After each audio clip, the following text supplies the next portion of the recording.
Troy Doyle said that while Fox is not in custody and has avoided speaking with detectives, he created an online fundraiser seeking donations for his legal defense.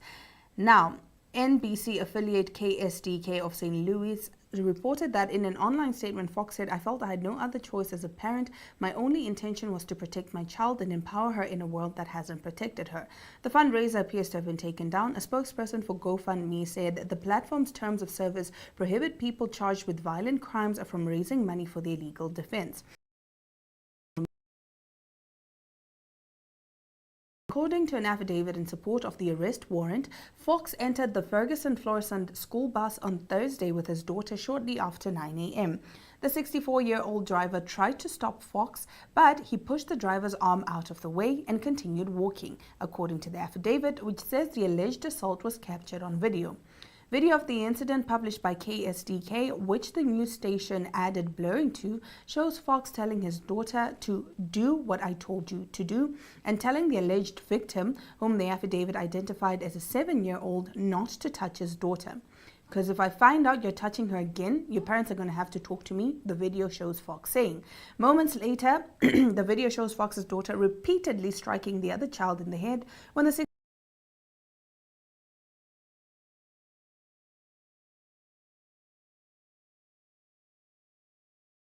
continued the assault. "I want her crying again," he said. Afterward, Fox left the bus with his daughter, the document said.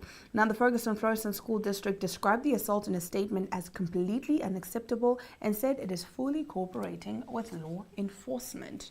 Now, I'm not saying he was right, but I'm also not saying I don't understand. Because teach your kids not to put their hands on other children.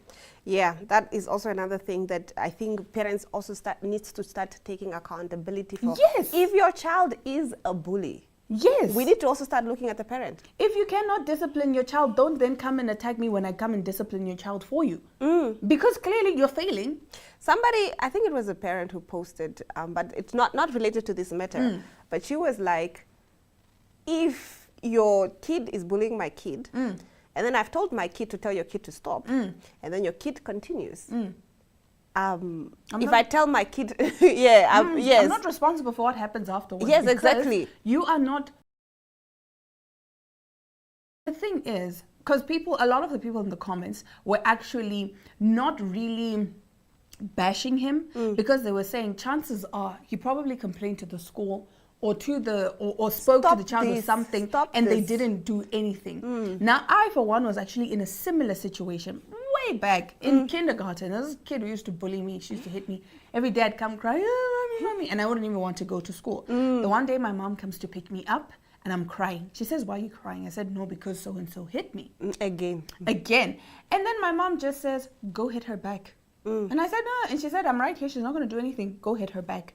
So this kid is playing, not expecting it. I just went, pent up anger. It's been for years. It's been I mean, months actually, yeah. And the kid just goes, all the teachers just go, "Oh, Mrs. Master." And my mom says, "No, because I've been bringing this issue up every time. And you guys are not doing anything." He's wrong for telling her, keep going, I want her crying. He's definitely wrong for that. But we get the sentiment. But I get the sentiment because if I have told you guys that this is the issue and you guys don't, and the fact that he's not even the one that beat the child, he said his child must beat the other child. Handle your business. Handle your business. Handle your business. I actually had a bully in kindergarten, but he was a boy. Oh my word, I hated kindergarten because he used to because my mom would pack nice things in my lunchbox. I'll have different types of fruits. Snacks and Yes, and snacks. And so when it's lunchtime, I just have to run the whole time because annoying. It's very annoying. You can't even go and enjoy. The child has trauma from school. Exactly. So also, if now your kid understands that I will get beaten, they're not going to do it again. Yes. Because the reason they bully is they know that nothing. I can get away with it. Exactly. I can get away with it. So the moral of the story: teach your kids to keep their hands to themselves. Now, getting into some people get away with it, guys.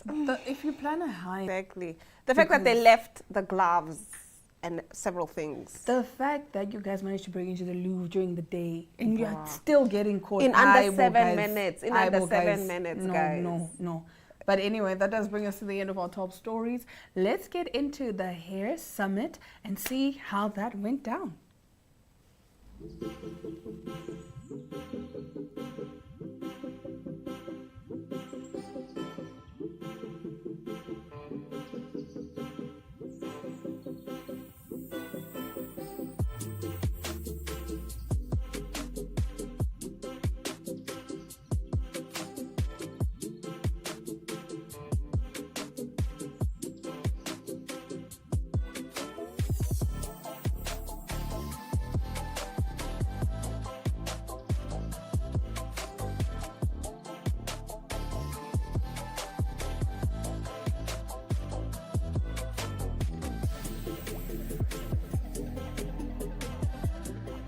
Okay, my name is Whitney Shingenge. I am a researcher by profession and a medicinal plant enthusiast. I basically study medicinal plants and the different uses that the plants have.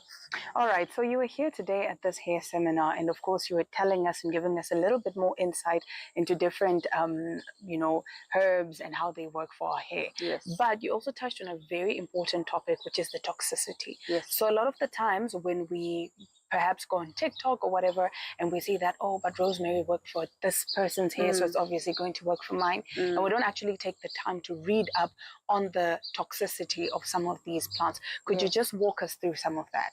Okay, so like I mentioned in my presentation, plants are beneficial, but it's if they are used correctly, if they are sourced correctly.